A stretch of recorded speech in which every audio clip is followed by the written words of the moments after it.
Godspeed, John Glenn. Roger, the clock is operating. We're underway. Astronauts, the men and women who explore outer space. John Glenn, Neil Armstrong, Sally Ride. In the litany of human achievement, their names are spoken with reverence. But who are these individuals? What led them to their bold and unique vocation? For one of America's astronauts, the odyssey from Earth to outer space begins here in Harmony, Rhode Island. One cool autumn night, a boy named Woody Spring stood next to his father and gazed into the heavens. Together, they watched a tiny point of light racing beneath the stars.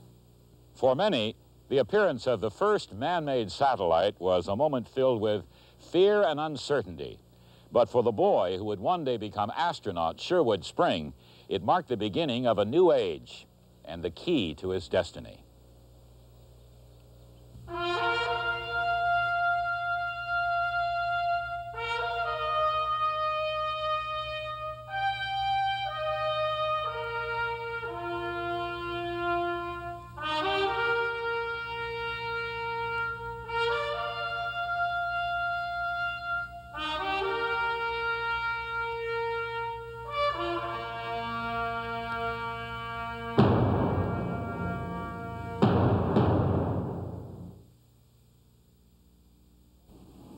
For those men and women who dream of joining America's space program, all roads lead here. This is the Johnson Space Center in Houston, Texas. The center is responsible for the selection and training of astronauts for space shuttle missions and for the control and monitoring of all manned space flights.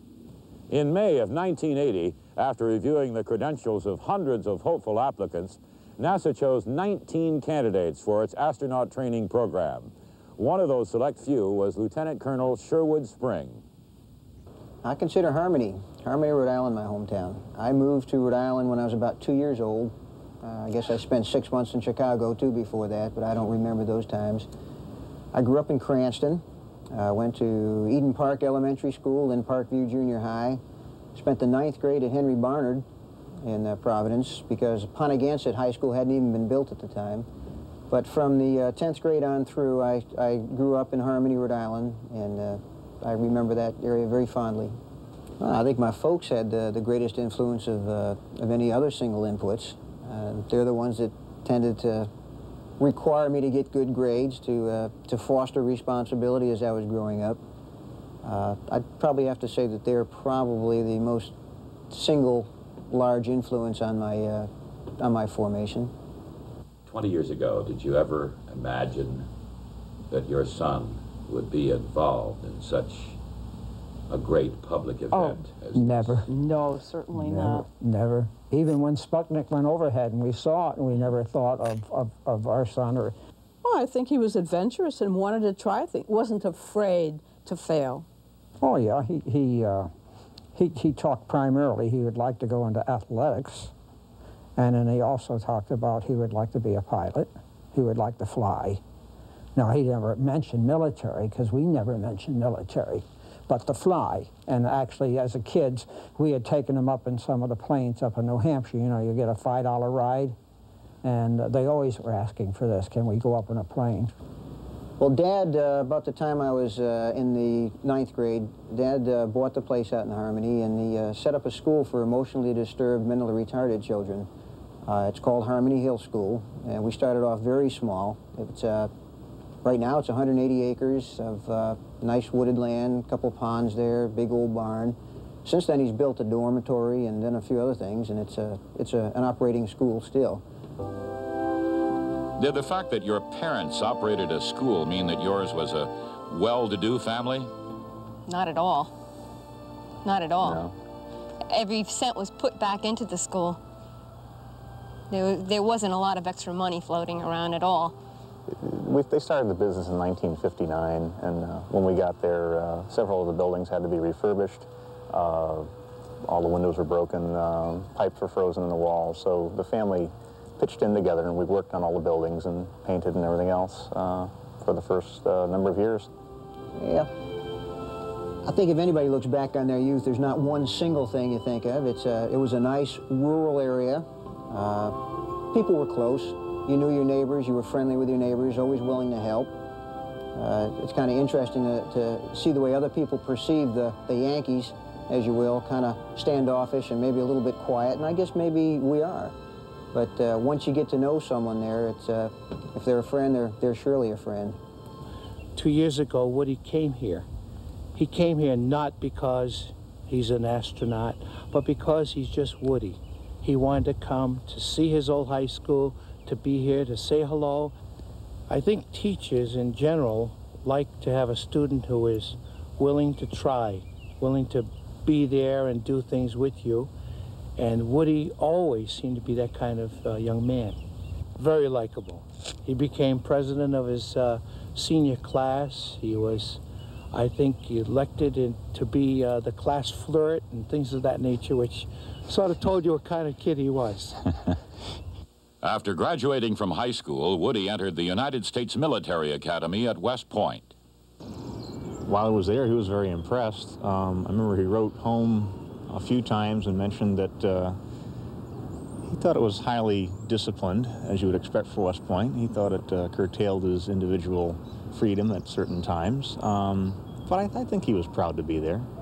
Following his graduation from West Point, Woody served 2 tours of duty in Vietnam.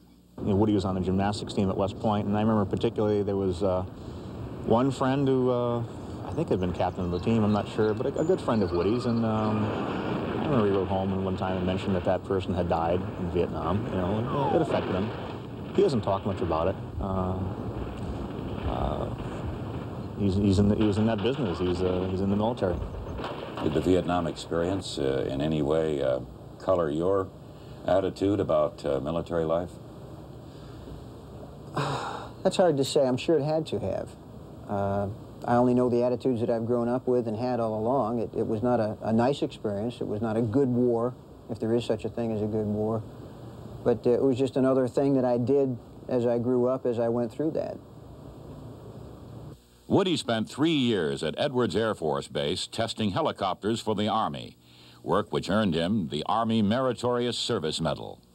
Well, they're very, if you know about test pilots have a very short life duration. I think they figure about 25%? 25 to 35% are killed. And at Woody's place, it was even higher than that during those years. Why, I don't know. And so it was quite scary. But when you think about it, then that's test pilot. That's what it means, that there's something new on that craft that has not been tried before. And so that's more worrisome, certainly, than going up into space. What's your attitude in regard to any personal risk that your work might expose you to? I don't really consider that there's that much risk. Not if you compare it to what you could be doing. I think it's probably more dangerous to be driving on the highways than it is flying in space. If we look at the safety record, it's certainly been a pretty good record. We have never lost anybody in space. But we have lost quite a few astronauts to airplane accidents and to car accidents. You're saying that fear really doesn't enter into your mind when it comes to... I don't think I'm quite that brave. I think the anxiety will mount a little bit just prior to launch, but it's not like it's the first flight of a new system. We've flown it before a number of times. I think probably over 100 flights, there's probably going to be some fairly major problems, but it's really a very conservative program that we fly. The vehicle, like anything that's this big and this powerful, when things go wrong, they go very wrong. But we haven't seen those problems yet, and I think that we're very well trained, the vehicle's pretty well maintained, and the engineers and everybody concerned does a super job. The training starts off with a lot of classroom work, about 6 months of classroom work, mostly listening to lectures. We fly a T-38, which is our basic aircraft, and because we do fly over water quite a bit of the time, and we're also likely to have to eject if something went wrong, then they do give us ejection training as well as water survival training. Water tank is used to simulate the weightless environment of space. We'll take our space suit or our EVA suit, and that'll be ballasted up so it's neutrally buoyant. It's basically a big balloon that you'll wear, and then they'll have a very heavy steel center plate, and we'll put lead weights on the arms and the legs so that you'll neither float nor sink in the water, and so that your head nor your feet are too heavy, so that if you go upside down in the water, you'll stay upside down.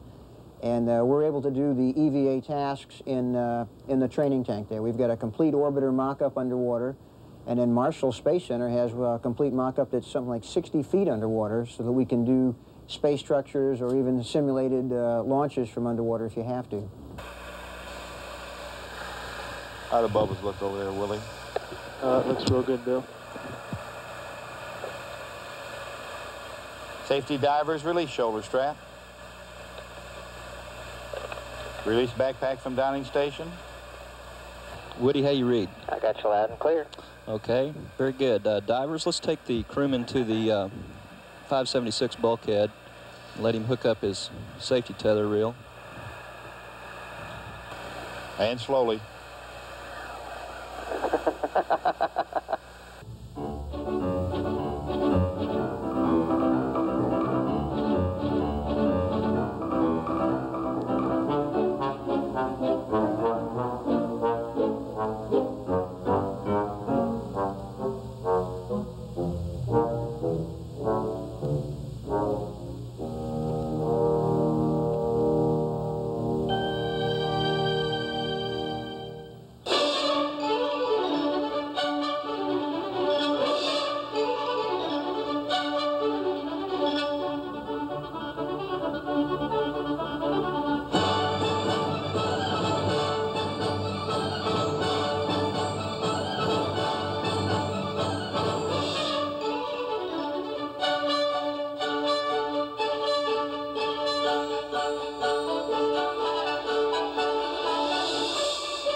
Portrait of an Astronaut will continue.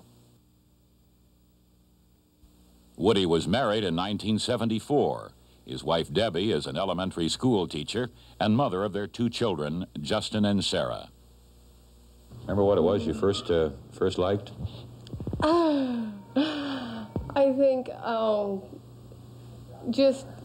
I think just how warm he was, you know, just how realistic and warm, just a warm, loving, caring person. That's what I really liked. And it's interesting because when NASA went out and started to interview other people in terms of picking up Woody for the astronaut program, that was one of the biggest questions. How does he get along with other people? And he just was so, just like I said, so caring and so easy to get along with. That's what really attracted me to him. When he's home, he's really good about helping, and so I feel real fortunate about that. When he's away, it is long hours, but we just cope with it, and you know it's rewarding, and it will be, especially when he flies. You know, we're working both toward the same goal. It does affect the family life. I spend a lot of time away from home. When I was working at the Cape, I'd be gone 5 days out of an average week, and it's hard. It's much more difficult on the wife than if I'm home, because it really is nice to have both people working with the kids. But before I came here, I was a test pilot, and there I'd be gone for 3 or 4 months at a time, sometimes on projects. So it's a goal that we both support, and Debbie makes it work. And when I am home, we just try to maximize the amount of time that we do spend with the kids and make it worthwhile. It's hard at times. I'm not saying it's not. It's really difficult at times, especially when we both get home and the kids need to be fed and bathed and get ready to turn around and go out the door the next morning by 8 o'clock or 7:30. But, you know, I think that's just part of living. Looking back over the years, it sounds like Woody has many, many talents. When he was a kid, would you say he was an ideal child? Oh, come on. Oh boy. Actually, it certainly was no perfect child. There's no such thing. No, he caught heck a lot of times, and he did a lot of things that, well, one of the incidents, I think that's always humorous, and we always remember it and get a laugh as a family. At 4 years of age, one time we slept a little later than usual, or they got up a little earlier than usual. And Woody and Donnie went down to the kitchen, and Woody cooked a breakfast of scrambled eggs and everything at 4 years of age. He was 4, his brother was 2. and the kitchen looked a mess. When I saw a mess in the kitchen, I gave him a few paddles on the behind and sent him up to his room. Then after I got thinking about it, well, he was doing something creative. I think I've made a mistake. So I went up to him and brought him down and explained why I was a little upset that the kitchen was a mess and so on. And I said, well, perhaps you should have waited until you can have a few lessons on how to make scrambled eggs. But Mom, I already know how. I do vaguely remember that one, that we decided to cook breakfast, and I was just cooking some scrambled eggs, and I thought I knew how, and I remember eating them, although I was pretty well chastised for the mess that got made. At 4 years old, how do you reach the top of the range? You just pull over a chair. For his first flight, NASA has assigned astronaut Spring the role of mission specialist. He will be responsible for a number of duties, including Earth photography, satellite launches, and an EVA, or spacewalk. As mission specialist 1, I'm going to be launching 2 of the 3 satellites that we'll have.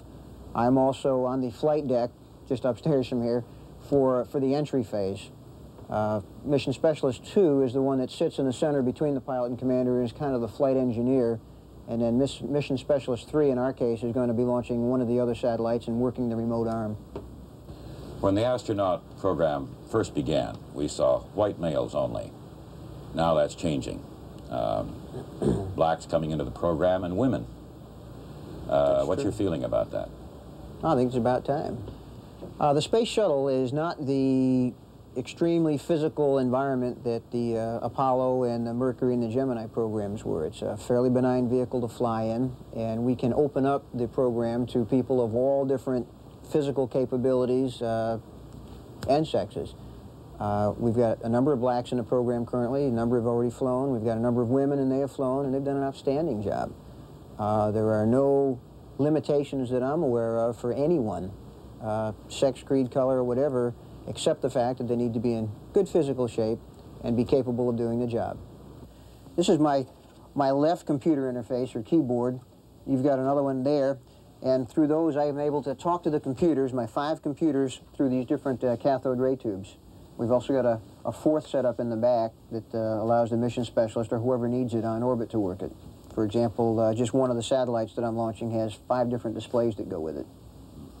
Talking about health, and then monitor systems, and then just different temperatures and other parameters that we have to control. So it's 5 displays plus a complete standard switch panel back there that we'll use to launch it. Now over here, I'm flying the remote arm. I can choose all my camera payload bay lights here. I pick up all my different cameras. I've got 4 cameras that are hard mounted in the payload bay and another 2 on the remote arm. So I've got a good choice of cameras. I can look at anything I've got on TV on those 2 little screens there. I can multiplex and get 4 of them totally on there, which is pretty good. That gives me good visibility with handling big satellites. And you fly the arm similar to the way you fly the vehicle. You just grab those and fly it with a good sense to what it's doing. I can choose Accel, which means as I pull this back, the vehicle will continue to accelerate. It's a very fast response, but it's very wasteful on fuel, so we don't use it unless we really need it. And probably the most efficient is pulse, which means every time I move this, I'll get 1 series of pulses. I can choose again the jets and the duration of the pulse, and that's the most efficient on orbit. In pulse, I'll go, you hear the boom in each of the 4 down and 4 up, or 2 down and 2 up jets, and I'll get a pretty good rate out of that.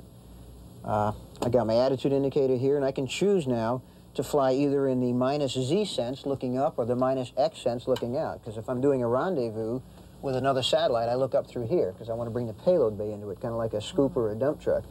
Whereas if I'm flying a separation maneuver, then I want to look out here and work in the vehicle sense, which is what we generally talk about. So by choosing here, I've basically chosen the window that I want to fly through. So if I want to fly through this window, when I push on it, I'll go this way. If I fly in this window, when I push on it, I'll go that way. And it just gives me the choice to do that. The mission specialists have the possibility of doing the spacewalk, or the EVA, because every mission has to have the capability to do a spacewalk or an EVA to maybe save the vehicle. If the payload bay doors don't close, for example, we'll have to close them manually. Or there's a number of different anomalies or problems that we could have that would cause us to need to go outside.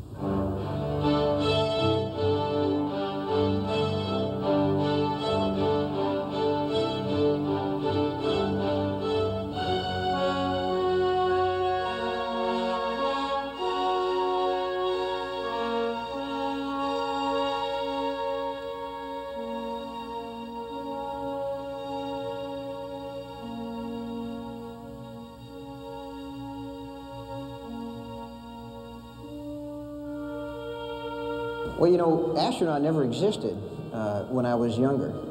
I remember watching the television programs on Saturday morning. There was Space Patrol, and Star Trek wasn't out yet, but there was a Captain Midnight and a few others, and those were just fascinating. But again, it was more of a fantasy land.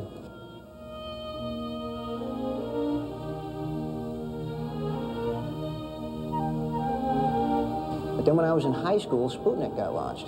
I remember Dad getting us out so we could watch Sputnik go overhead at night, and that made it somewhat real all of a sudden. But shortly thereafter, we launched our satellite, and then men started going into space. Those guys just became instant heroes. It wasn't a goal that I knew that I wanted right away, but it was something that was certainly worth shooting for, and I've never been sorry about trying for it. Portrait of an Astronaut will continue. It's difficult to realize that the men and women of the spaceflight crews are really not so different from the rest of us. They too played childhood games, struggled with their homework, and wondered what the future might hold for their lives. Woody Spring was such a child. For him, it's been a long journey from the green hills of Harmony, Rhode Island, to the arid plains of the Houston Space Center. Soon he departs on a mission that will take him into the heavens and allow him to gaze below at this fragile blue planet we call home. In doing so, he raises the hopes and fires the imagination of all who dream of reaching for the stars.